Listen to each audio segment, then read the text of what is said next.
Welcome back for another episode of the RADELAIDE Summit Podcast. This week's episode, we cover some absolute craziness from our guest, Ray.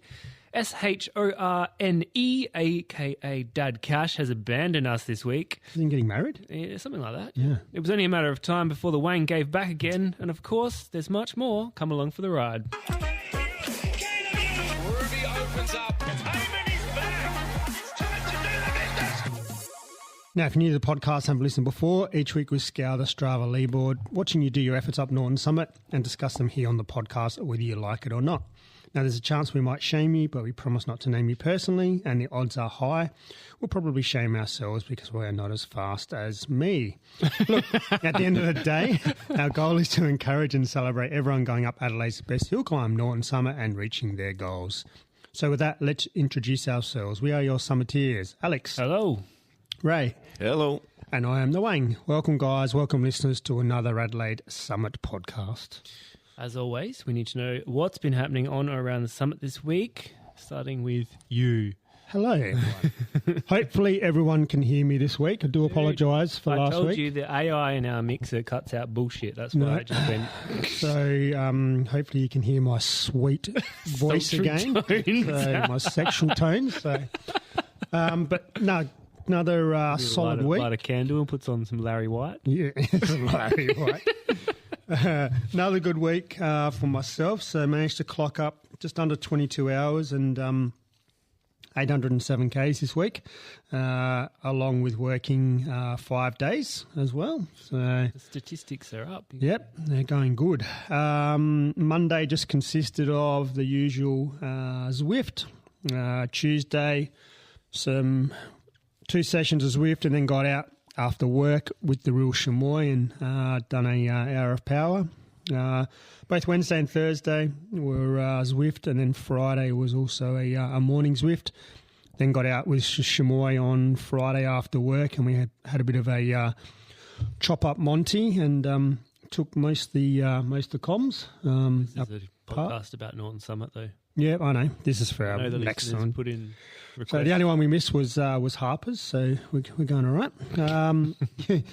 Peaking too early, mate. Yeah, that's right. Yesterday, Winter Crits were back. Well done to Norwood on not cancelling them based on the forecast, because they did forecast hail yesterday morning, and it didn't come, and the track ended up drying out pretty well. So Marshall Wang was back yesterday, giving back. I did actually accidentally bring home one of the radios as well. I thought it was you had something else to do today. Yeah, so no. So this picture of Wang like on his way home with the walkie-talkie still. Still got it. I've still got it on, but no one's talking to me. So and then didn't head out for a ride until about 1:30. So it was quite a late Strava upload yesterday, and I had about 3 or 4 messages from people asking if I was okay, or asking if I was even alive for that matter. I got one from the Petite Perineum that I can't repeat on air,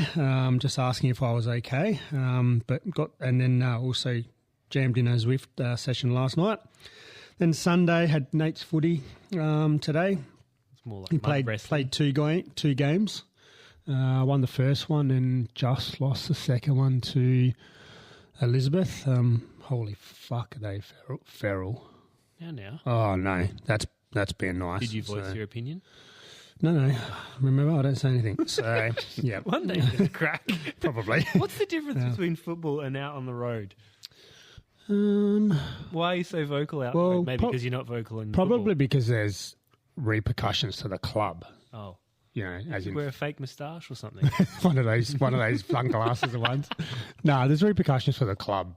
You know, if parents are, don't behave, with fines and loss of points and so on. So I managed to get in a Zwift session this morning, and then we're out on the road for a couple of hours after that. And here we are. Picked up some donuts on the way, and we're here. Impressed. Yeah, they're nice.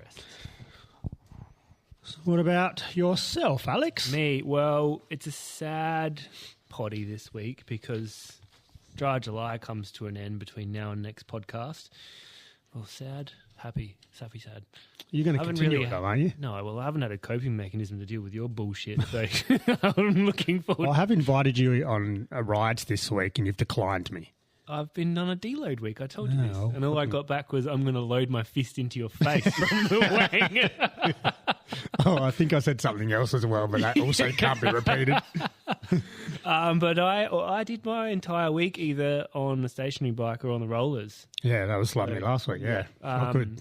Because it was a deload week, like endurance type, boring as batshit activity. Just Z2 stuff. Yep. So Yeah. I did them on my rollers, which is brilliant. So I've been binge watching Netflix. Did a couple of walks / hikes, some gym, and then I got my dogs back today. I haven't seen them for a while. So you've been sleeping well. I have been sleeping well, yeah, when they're Vacation not sleep. there. Yeah, so the fur babies are back. Very good. Yeah, insert no sleep for the next however long. Yes. That's been my week. Mr. Ray, what have you been up to? I have been recovering Yep. from Tour Divide, it's been a 3-week recovery. Back at work, which has been challenging. Hating the weather. Yeah. So I isn't the tried water to get out cold? on Swift. I think I lasted 20 minutes before I got bored and just gave up. Yeah, What and about for went- work, though? You said it's obviously back at work. It doesn't matter what season it is. The water's always cold, though, isn't it? It's cold. What It's do you so do for cold. work I'm for a the diver. listeners? I'm a commercial diver for the listeners. So you didn't make the Olympics? No, not that type of diver. But yeah, it was really cold. I was hoping to come back from dealing with the snow in Canada and maybe warming up, but that hasn't been the case. She's been chilly. No, she was chilling. I think it was felt like minus 1.5 this morning when I looked at when I woke up this morning. Silly. What are we doing underwater?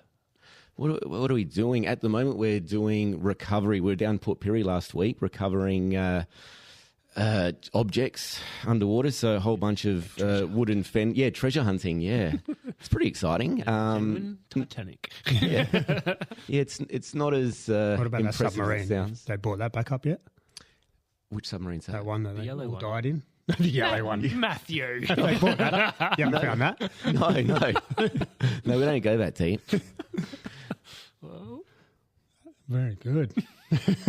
Could have said something there, but I'm not going to. All right. all right, you mentioned the Tour Divide, obviously, and I like this because I think between you and I, we've got some wires crossed in an interesting way that helps us think riding across America is a brilliant idea. But before we get to that, how did you end up riding a bike? Let's journey back. Oh, how far back? I You're only, what, started. 22? Yeah. I started, basically my family were into sport, Yep. triathlon, cycling, and I just followed them. And then when they stopped, I kicked on. Yeah. And I was right into it until my early 20s. Triathlon, mountain biking, cross country, downhill, road.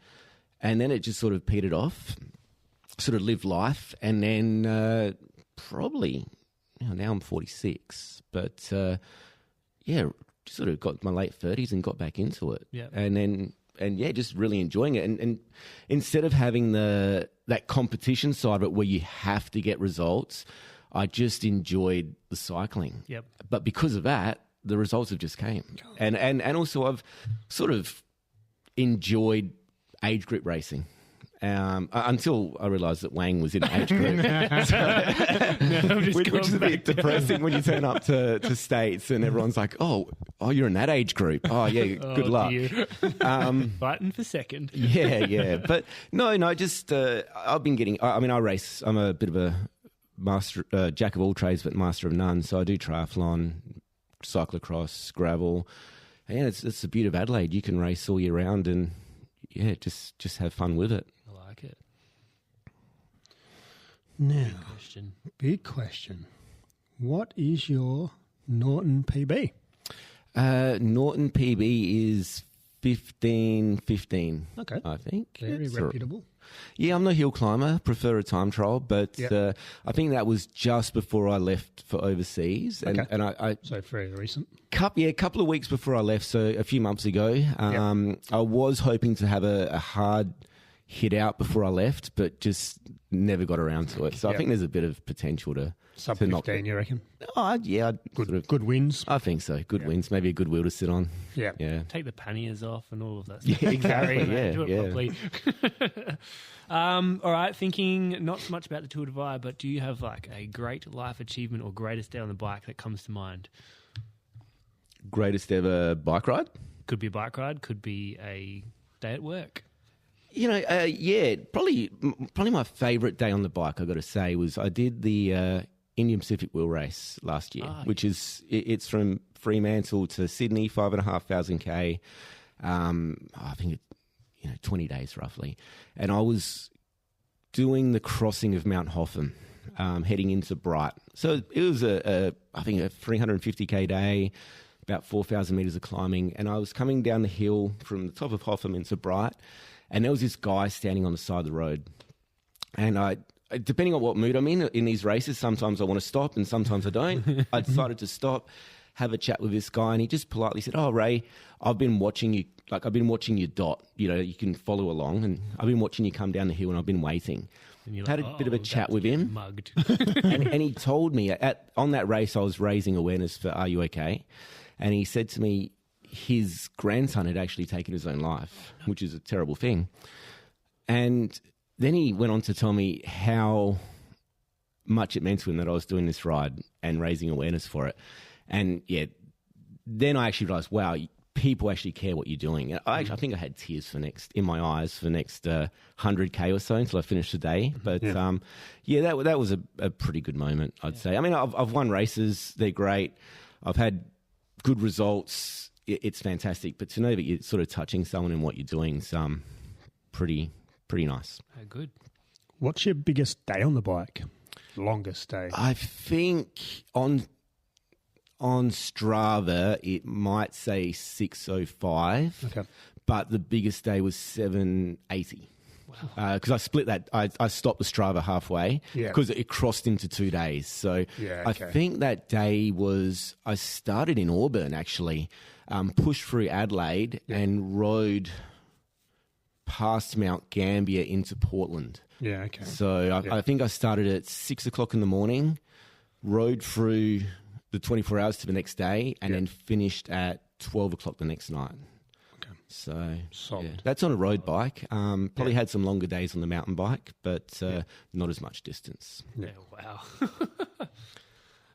So would that be fair to say that Benny has been your inspiration throughout this cycling journey? Yeah, I think many a bike rider in Wyler would say Ben Glody is an inspiration, but I think where that inspiration comes from is just wanting to pick up the pace to a speed where he can't stop. He can stop talking about himself, and I think that's the real motivation. Like either to try and drop him or get him to a point where he's that exhausted he can't talk. And funny you say that, because when I told him you were coming on the pod, he's like, "Oh, Ray will be good because Ray's favourite subject is talking about himself." So that's you're both very alike. Well, there you go. I hear he's down next weekend. Maybe he's down next weekend. Going for a ride. I think. We'll have to catch up. No, I'm looking forward to catching up with him. He's down on Friday. Coming from a small town, you do understand the importance of catching up with different riders and having that chat while riding. Mum lives in... I was born in Wyler. I grew up there. I moved away when I was 21, but I go back every year. And I think when COVID hit, my mum's getting a little bit older, so I took the chance to sort of spend some time with her and look after her. Yep. So she's still there. A lot of my family's still there. Yep. And I'm still a member of the Wyler Cycling Club. Yep. So, yeah. Very good. Do you happen to have a favourite bike currently? Or have you got in your mind a dream build? Oh, yeah. Look, at the moment, I'd love a nice dual suspension bike. I've never had a brand new dually. I love 24-hour racing. 24-hour racing mountain bike World Champs is coming up in a few months, which I was hoping to do. I don't know what condition I'm going to be in. I've had a few medical issues since Tour Divide. But, yeah, look, I'd love to get a nice new bike, but probably my favourite bike at the moment is my Giant Propel. Yes. Just purely, and there's a lot of bikes, similar sort of bikes that have got that style, the Cervelo and the S5, but it's just a dual bike. I raced Indy Pack on it, so 5,500 K. I raced state time trials. I raced state road. I raced triathlon. I think I won the Masters Games on that bike. So and I train on it. So it's just a great all-round bike. Yeah, they're nice to propel. So, well, maybe women get a push present before giving birth. Maybe you should get a push present. I think so. I think I should get myself a new push bike. present. I have heard the term. I've never heard the term push present before, but I have. It has been mentioned quite a lot recently. Oh, I wonder why. I've had to give that From a quite certain bit of thought. person? Yep, Bernd from a Kobler? certain- yeah. So for those who don't know, we've had some great news recently, and we found out that my partner's pregnant, who's also a cyclist, Koblof, Yep. or K-Mac. So we're really looking forward to that. Sure. Hopefully there'll be a little cyclist along the way. Excellent. Awesome news. Now, obviously with all your epic rides you do, are you a breakfast eater? And if so, what's your go-to? I actually do like to intermittent fast, which is fine when I'm at work, but as soon as I have to train, that goes out the window. So, I'm an oats person. I like my oats, but You really need to keep tally on how. Yeah, I reckon oats. I think oats is leading. Yeah, I reckon it's yeah, but my K-Mac loves. Every morning she'll have toast with almond butter, banana, honey. She's a creature of habit, so that means I have that as well. So I just find that's easier. Yeah. That's pretty much my breakfast these days. Toast with oats on the side. Yeah. Yep. Cool. What about so big day in mind? Night before, like a favourite pre-ride meal. Yeah, look, I just go to the good old pasta. Yep. Bit of spag bowl. A few carbs. Yep, carb up. Yep. Don't mind a pizza, don't mind a burger, but you can't beat pasta. That's good. Now, I reckon the next question is probably not so much a cheat meal as such, because when you're doing massive days, you just crave certain things. But if you 12, 15 hours into a ride and you start sniffing, like for me, it's hot chips from 3Ks away. Like, what does your cravings go to? What's your favourite cheat? Oh man, if it's mid-ride, chocolate. Chocolate? Yeah. I I go like. so far from away from sweet. Do you? Like, No. I'm just like, give me barbecue shapes or like hot chips. Yeah. No, I've got a sweet tooth. Really? When I'm training, when I'm training for a long ride, I try and throw in a cafe stop. Yep. So I'll get myself a cinnamon bun and a latte. But like my teeth hurt by the end of these long Yeah, races. the Like there's sugar is just just so much buzzing sugar. through, yeah. You start off like trying to eat really healthy. Like, I'll get a Subway, and by the end of it, your pockets are just filled with pure sugar. We were riding from from Port Augusta across to Morgan. Yeah. About 300 Oh, yeah. almost. And 5 guys, 3 of them were cooked.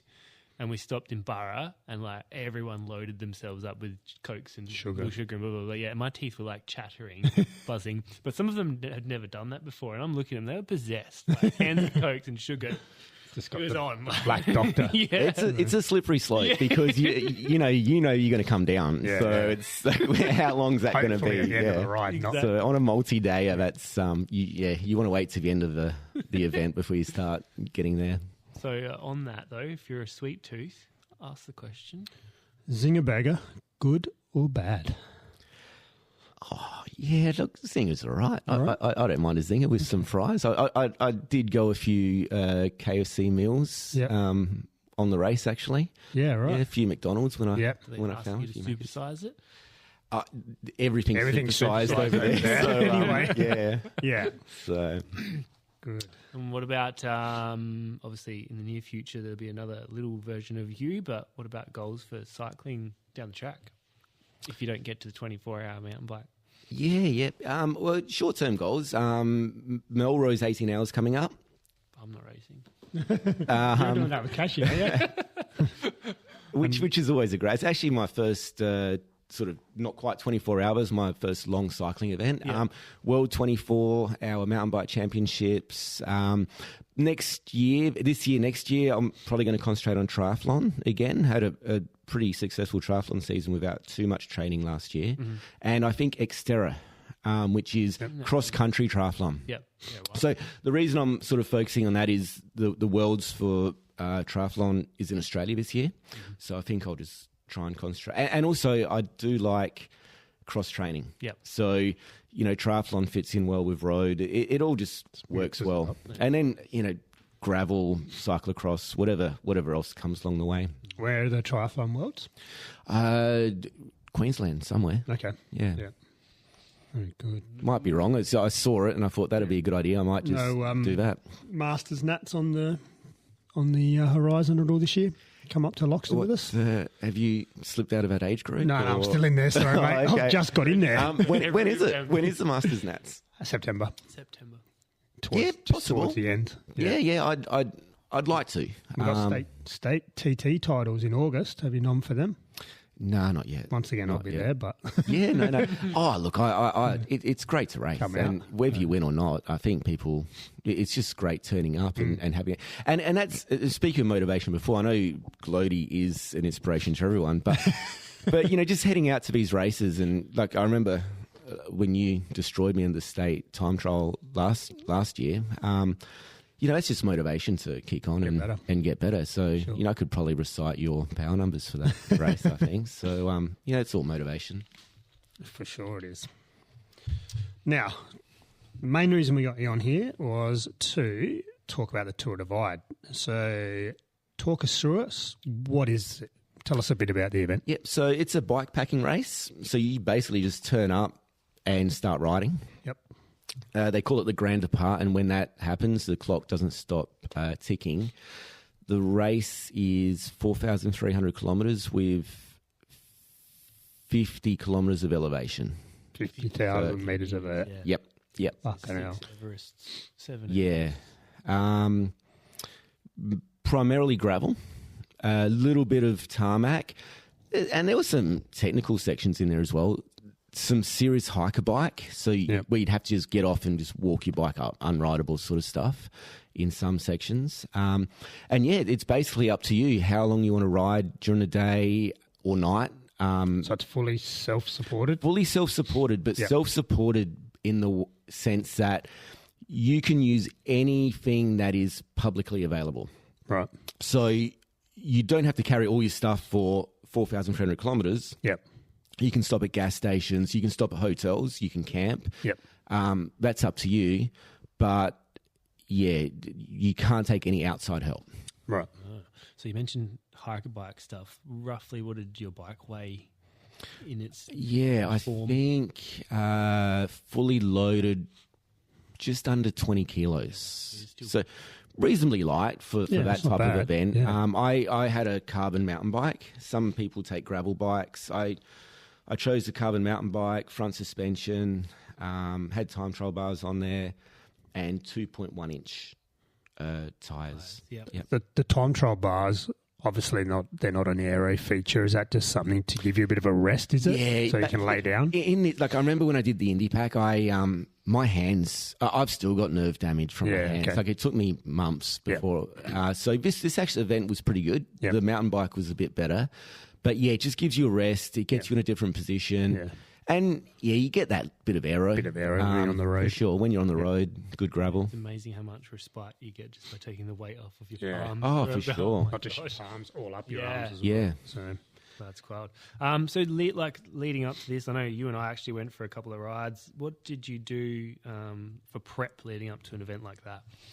Yeah, I probably do a lot of shorter rides than some people do. They just sort of smash out big long Ks, but I think it doesn't really help with your speed. So, but when I say shorter rides, 5 hours, I do supers every Saturday, do a bit extra, get about 150K in. On the Sunday, I'd generally be out on the gravel bike, 6 hour ride, or try and just do Norton repeats. I like that. Yeah. and aiming to get about 2.5 to 3,000 metres of elevation a day. Yeah, it's funny you say that because I wouldn't normally do, if I had to say an Everest in mind, I wouldn't go out and do a 300K day. I'd do my normal ride, whether it's chop or whatever, and then go do that climb in a fatigue state. Exactly. And it was more just to get my head around, that's going to suck at some point. I'll go do that. A lot of this sort of these races, a lot of it's mental. So I mean, I've raced 24-hour races. So if you can race 24 hours, there's no. In the end, riding for 24 hours is going to break you down. You're not getting a lot of benefit out of that. So, I would do the odd 10-hour effort. And my goal with those 10-hour efforts, so, was to have as little stopping time as possible. So I'd aim to stop for 10 minutes. Just enough to refill my water, because in an ultra-endurance race, you're going to make up more time by not stopping than you are from riding fast. And then, I'd also race, so triathlon on the weekends, mountain bike, marathon mountain biking. That was pretty much my speed efforts. Oh, that's cool. Random question. Yes. Did you want to? No, not to you. No, yep. So leading into it, what was your, I guess, plan of attack? Yep. What did you, Yeah, no, gotcha. I always go into a long race with 3 goals. First is to win. Yep. Second is to get the record. Yep. And the third is to finish. Right. Yep. So, and A, B, and C. you have to be flexible.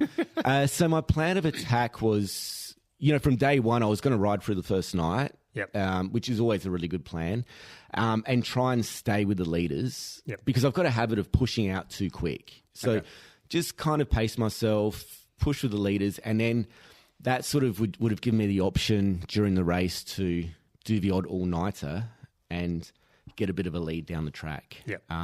So I think the race record at the time was 14 days. 14 days, yep. And the guy who won it this year just broke that. So, did he? yeah, he's gone under. Yep. So, yeah.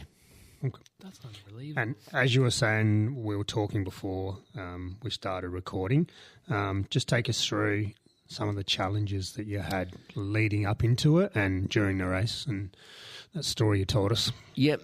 So the race started off reasonably well. I was, as I said to you beforehand, I had a bit of a sore chest the day before we started, and when you race, you get a bit of a sore chest. You just try and pretend it's not there, and you just push through it, which works in a short event. Yeah.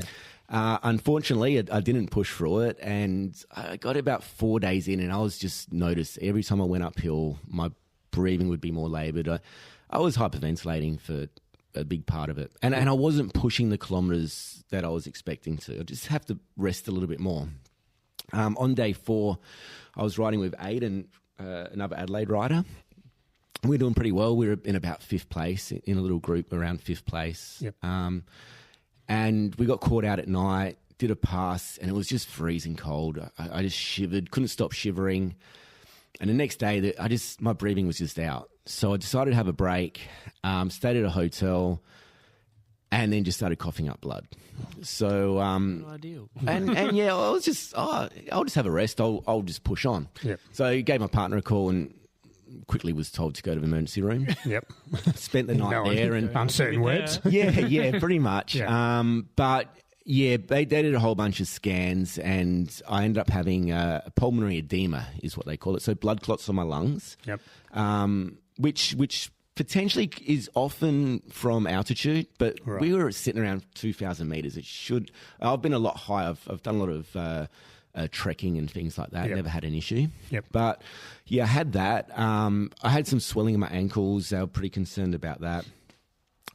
So I basically said to the doctor, great, what are my options? What can I do? I want to get going. Yep. And he said, well, you've got 2 options. You can, and his exact words were, you can finish this race or you can watch your son being born. So I was... Yeah, that was die or not die. Yeah, exactly. Yeah. And then he went on, and I said, "Well, what could happen?" And he basically just gave me these options. Obviously, blood clots heading up to higher altitude, they can dislodge, they can cause a stroke, you can have heart failure. And he was like, "Look," he gave me 3 scenarios, and then he basically said, I've got about 14 more scenarios, and the result at the end of each of them is you will die. And so even you kept going on. Yeah. Well, no, I called my partner but, before I decided to keep going on. But even the solution to the problem was, we'll give you blood thinners, but if you crash, you're in the middle of nowhere, you'll bleed out and you'll die. Then you die. Yeah. You'll die. So, I was at a bit of a loss there because, I mean, the thing about sort of my ace up my sleeve in these races is just to push myself to the limit with no regard. I'll deal with the consequences later. Well, I've got a son coming along the way. I want to be there for that. Yeah. But B, it's a bit of an unseen issue. No one can tell me how hard I have to push it before you dislodge a blood clot. Yeah. So I just really had no idea. So I called Kayla, told her, and she's a great racer. She was going to race Tour Divide. Yeah. Obviously, we found out she was pregnant, so she had to can that. Yeah. But I think she probably would have given the women's race a good run. Correct. Yep. Yeah. And great advice. She's basically said, look, you've got your flight booked in Los Angeles on the other side of the country in a month. If you pull out now, you have to make it there somehow, and you've got a month to sit around and think about you pulling out of the race. Maybe you should just back off a little bit and just keep going. Yep. And I just thought, what do I want to be telling my son? Like, do I want to say, oh, yeah, I did this race and I quit because I had this medical issue, or I did this race and I finished despite this medical issue? So, yeah, I decided to slow it down and keep going. And, I slowed it down a little bit. And, kept going. Yeah. So, I backed off. Me backing off was doing about 100, 120K a day but still doing 3,000 meters of elevation in that 120K. Yeah.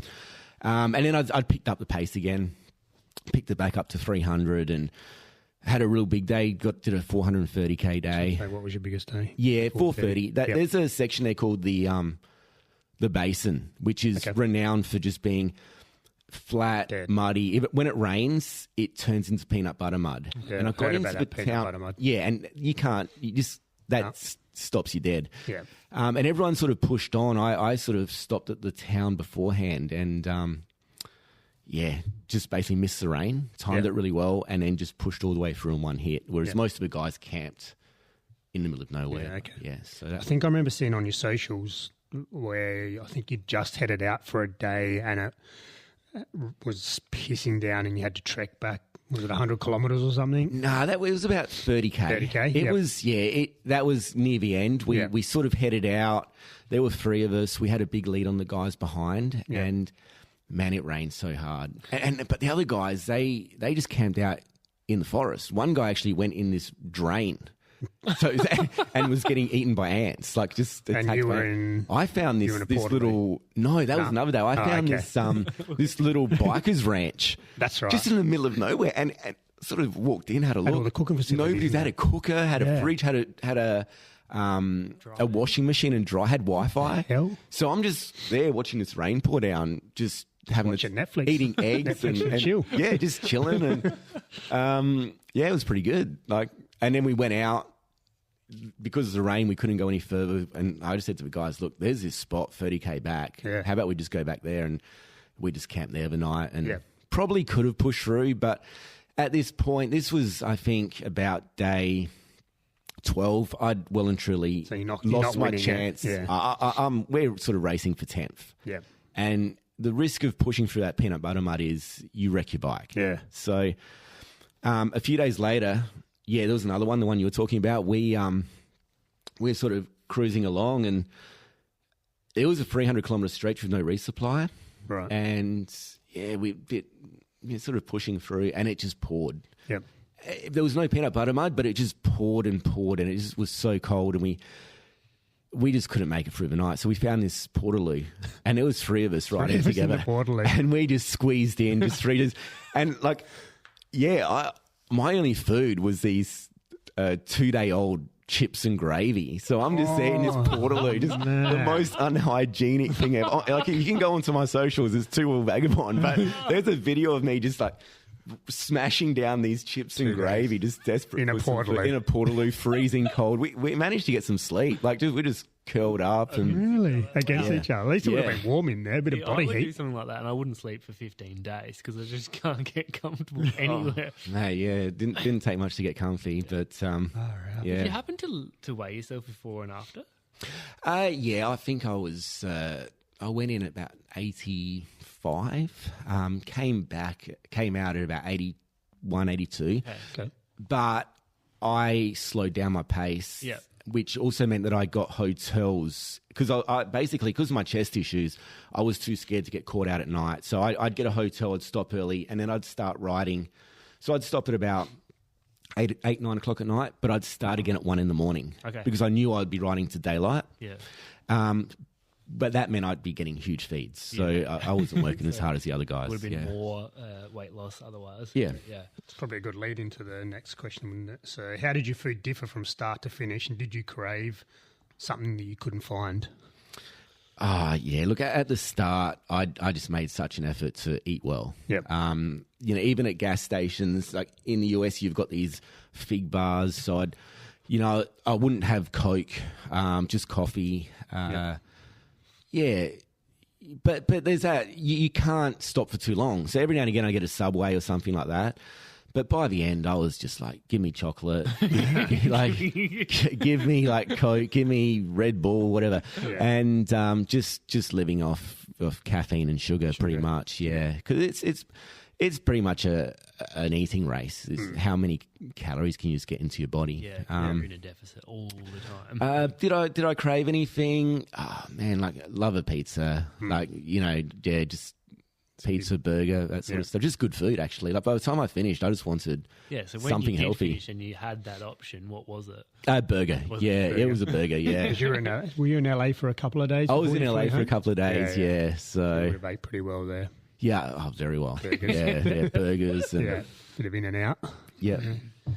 Yeah, In and Out burger. Yeah, crazy. I've never been in such a busy. Oh yeah, it was out of control. Like I took a video of the burger place. I've never seen anything that full in my life. Yeah, they're crazy over there. So what I like about rides like this is one of the reasons I do the Everesting and stuff like that is obviously the internal battles you get to have with yourself, those highs and lows. For you, like talking about a bit of a downer spot, like what's going through your mind, and how did you sort of push through that? Yeah, I'm exactly the same. You can push yourself in any bike race or any event, but the longer the race, the more it comes down to brain space. Yeah, brains. Yeah, like what's in your head, resilience. Yeah. And that's I just focus on resilience a lot. So you just have to be confident in your training. Like I basically just backed off my pace. I was still doing, probably mega kilometers, but just backed off my pace. You have to learn to listen to your body. But also there are days where you head out and you just don't want to ride. You've got another 100K to do. Every kilometer just sucks. And you just got to keep pushing on because, look, tomorrow's going to be a better day, or you're going to stop and get some food. You're going to feel better. Yeah. I just enjoy that. And like for me, like I'd have a shit 1 or 2 laps of whatever I'm doing. And then when the good bit comes in and you have a good couple of, like, it might be 20Ks or whatever, and then you have a quick think back, you're like, fuck, I feel good. Like, it's a roller coaster. Isn't it? You can, like, within a day, you can go from just hating being, you still want to be near a bike to just literally singing out loud, going, this is amazing. I'm having the best time. That comes down to, like, people ask me, what's the hardest thing you've done? Yeah. And the hardest thing you've done is probably the last thing you've done. Yeah. No, just like it's fresh in your mind. Yeah. This was the hardest race I've done, but only because I've just finished it. Yeah. But there's been harder races. Yeah.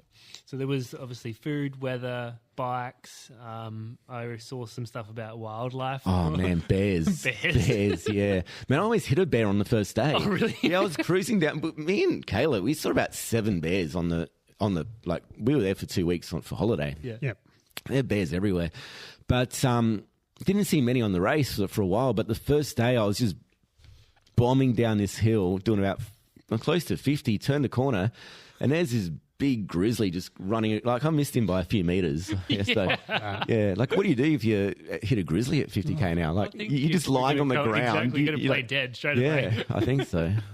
You carried some spray, is that right? Yeah, you get bear spray. Yeah. It's like a pepper spray. I actually, like mace, after I passed the bear area, I let it off. Yeah. Like, I was like, I want to see what this is like, just to see what it does. And I did it away from me, but then I didn't think that the wind sort of pushed it through. So when I started riding, I could just feel the burn in my eyes. It's not nice. Mace. But that was another day. I saw 7 bears. You go through a park called Grand Teton National Park. Yeah. It's beautiful. But on the side of the road, there was like 7 bears just cruising along. And I rode into the night, so I'm riding until about 1 o'clock in the morning. And between sort of 10 p.m. and midnight, there's just this dense forest, and I'm by myself, and I'm just thinking, man, what do I do if I run into a bear, So, and they're black and dark, so there's no chance of seeing them at night. Yeah, no, exactly. So, it was a bit stressful. And what about, so we obviously spoke about the rain and stuff. Did you have any hot days as you moved across? Yeah. There was, that's the thing about the event. It goes from, you're in Canada, it's really cold. There was some warm days in the middle of the day, but, it got really cold. But as you get south, you're heading into desert. Yeah. So, there was some really hot days. I know, we were on Taylor's ride a couple of weeks before you left. We spoke quickly about what you were taking clothing-wise, and it wasn't a whole lot. Like you travel pretty lightly in terms of options. Yeah. You had your longs. Yeah. I mean, you want to limit the amount of weight you're carrying, but the theory that I've got is if you're comfortable and it rains, you just don't stop. Yep. Right, and that'll keep you warm. But I had plenty. I had longs. So I had my normal bike shorts. I had longs, and I had a couple of rain jackets, and I had a puffer jacket as well. So it was pretty warm. Like if you're wearing all that, it has to be pretty. Like that'll get you well below 0 degrees. Yeah. Did you change kits during the ride? I had 2 pairs of bike pants. Yep. If I was going to do it again, I'd wear leg warmers.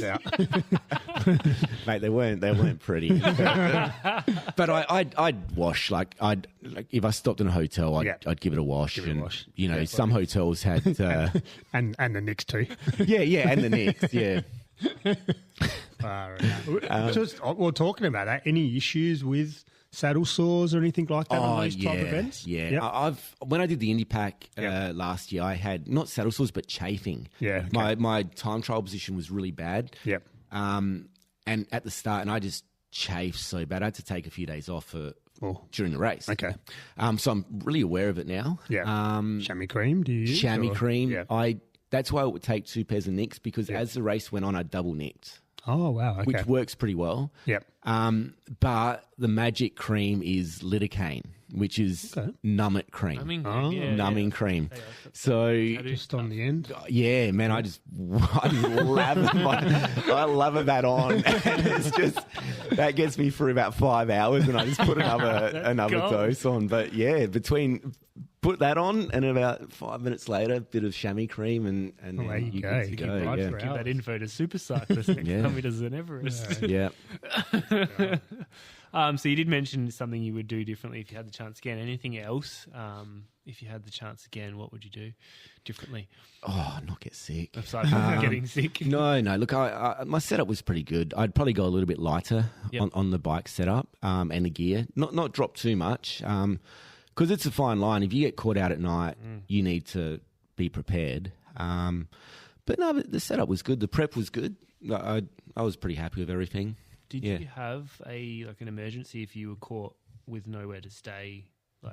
Yeah, my sleeping equipment was, I had a inflatable mattress, but a good one. It's thermal, and a bivvy, an emergency bivvy though. Okay. So it's not waterproof, but it's that shiny silver material that reflects the stuff, Yeah, nice. How good. And also I'd sleep, if you get caught out, you just push on, pit toilets, the old long drop that's fully enclosed. Yeah, that's your go-to. Luxury hotel at the moment. Yeah, pretty much. It's out the wind, it stops the rain, no bears are getting in. So yeah, I slept in a few of them. It's not pretty, but it gets you through. Yeah. So in the end, how long did it actually take you to get across? 17 days. Okay, so still not bad. Even 2 days behind the original record.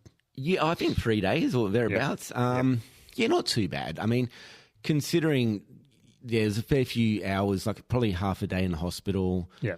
And then I'd cut the riding short quite a bit, and I was pretty.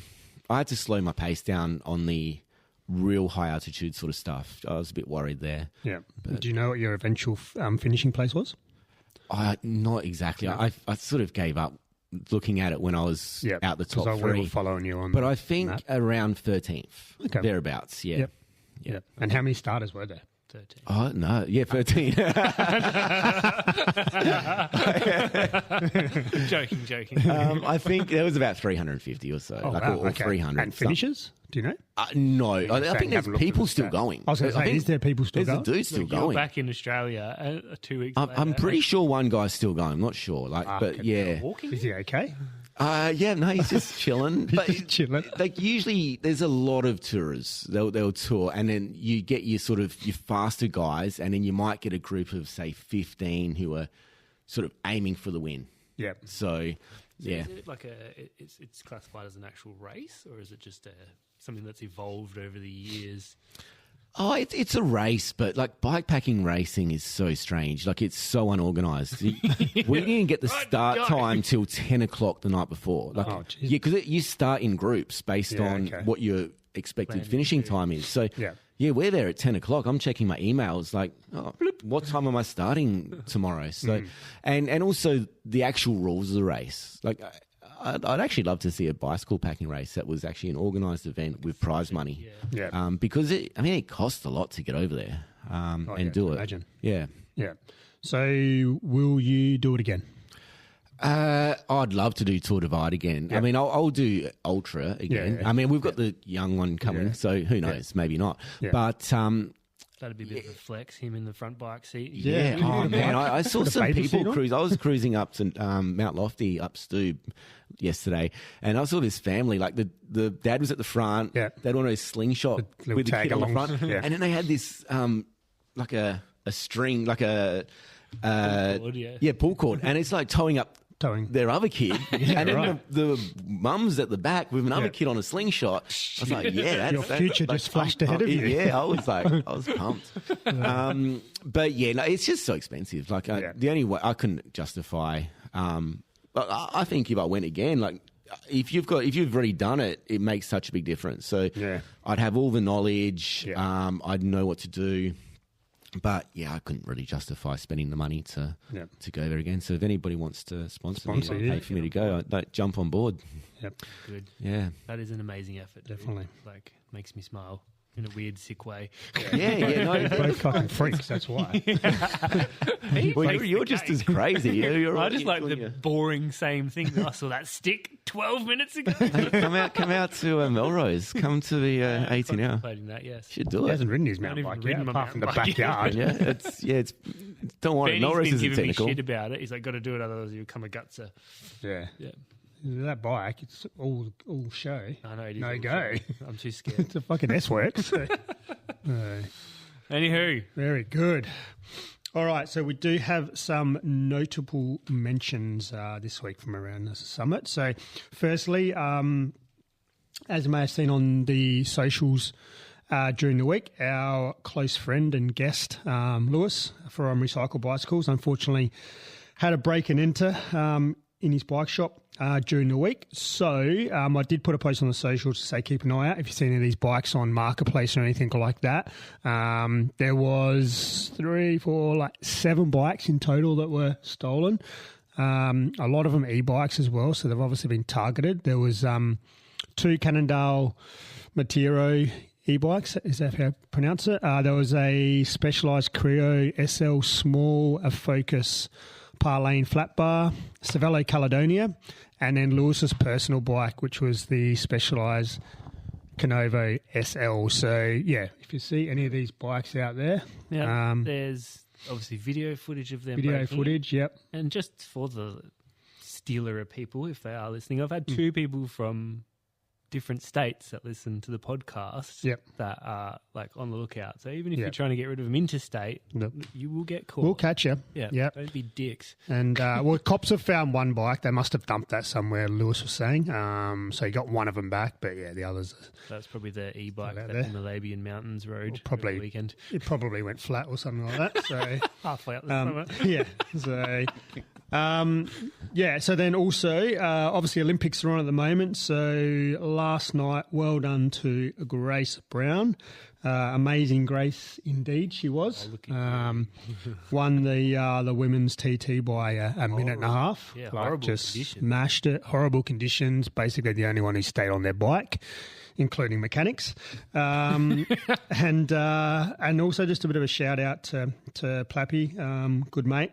As we know, he had a crash in the TT and is currently in hospital. Had some surgery apparently, not sure on what part of the body, but fingers crossed he is good. He was on a good ride, so he was position 4 after the first time check, so he was on a good one. So, and then lastly, our OG potty host J-Ho did his first half marathon today. So, J-Ho. well done to him, and he'll probably be a sore boy tomorrow, I reckon. So, I've seen him putting in some miles. yeah, he did. He was doing about 6-minute kilometres. So, Solid. yeah.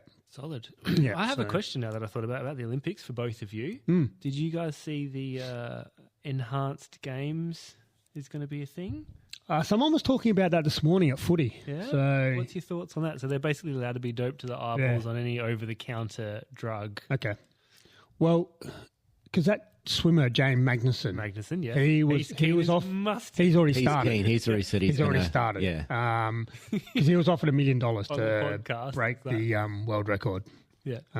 For was it the 50 50-meter freestyle. 53? He's like, I will dope myself to the Yeah. eyeballs to get He's the got record. a million reasons to dope. So, look, they used to do it in. I don't know if they still do it in bodybuilding, Yes, they do. Yeah. You have juiced and juiced and non-juiced. non-juiced. So, look, if I'm they all want- for it. I'm I all think for it's it. Yeah, brilliant. if they want to juice, they know the repercussions. Yeah, go Clearly, ahead. the Olympic people are okay with it. Had Snoop Dogg bring the torch. Oh in. mate, I'm surprised he didn't light up a fucking one of his big spliffs on it. Like, What is fucking the hell. enhanced games? Why not? Yeah, far out. Snoop Dogg. that's good. I'm looking Did anyone forward watch to the opening ceremony? No. No, but there's been a lot of Lot of talk it's about it. Terrible. Yeah. Really? Yeah. Like, Yeah. Shit. Just shit. Yeah, Yeah. worst one ever. Oh, because they're all in boats and boats. I don't know what they were doing. Yep. So, boats and Anyway. hoes, that's it. All right, let's jump right into it. The main reason we exist, let's see who else has been spinning up the summit this week and check out the times for the folks who've been giving us a show. It might be the fast ones, it might be the slow ones, it may be everyone in between. But like we said, we will dive into their rides and data a little more robustly, and we'll see who and what has caught our eyes on the leaderboards for some hand-picked times. Mr. Ray, who was the fastest man and woman of the week? Yeah, fastest man, Colossal Wang. Oh, he's back. He's Conveniently. back. Yeah. What did he do? 12:17 at 419 watts. Not bad for a man of his size, but 173 BPM. So he's working. Like that's working at his age. That's Because I dropped the nootropics before I left home, so that was really? probably why the heart rate was up. not far off his PB, which is 11:23. That was so. scooter. That's fine. It's Scary. only My about real 20 PB is seconds. 11:43. Rumor has it was up in the top 3 of his 10-minute best powers as well. Oh, really? Well, rumor also had it was on a stolen e-bike. Apparently, so they went flat. Just at the top, thank God. Hence the 419 watts. I happened to see you today. Were you going up the summit again? No. I headed towards Waterfall Gully and just did a city loop. Okay. Yep. Yeah, sweet. What about the ladies? Ladies is Cactus. She's back. She's back, yeah. With a 15:27. Just cruising. PB was 14:42. I think that was yesterday on Supers. Yeah. Yeah. Would she have been a bit wet in the morning as well up there. Fuck that. She's in good form. 287 watts at 165 BPM. So I think she's. Yeah, got I a think bit she more was in the her, I fastest think. on Supers yesterday when I had a look, so she dropped all the boys. So Nice. Really? Yeah. Nice. So What All about right. our men for this week? we have a men for this week. Read this. Here we go. With a time of 14:14, PB of 13:42, so not too far off there. Average watts at 313. We have that dad has a huge son. Next, with a time of 14:51. That is a PB. Yes, he's taken. What's that? Almost 20 seconds off their PB. Nice job. No data, 170 beats per minute, so working, similar to myself. We have, what is his name? G-O-G-G-O-N. Okay. All right. Don't you remember the advert? Yeah, I do. Next, we have time of 15:08, not too far behind their PB, 14:31, 294 watts at 172 beats. So everyone's working this week. Another northeast neon road sign. Next, we have 15:27. They've got a PB of 13:57, 291 watts, 178 beats per minute. Jim doesn't carry. And is that it? What's this time here? Lastly, it must be a new name that Cashy sent us over from abroad. He's just got, well, this person is going to be #NA because we haven't made up a name for this person. Their PB is also #NA, but they've done a 1527, at 330 watts and 173 beats per minute. I'm not sure who that person was.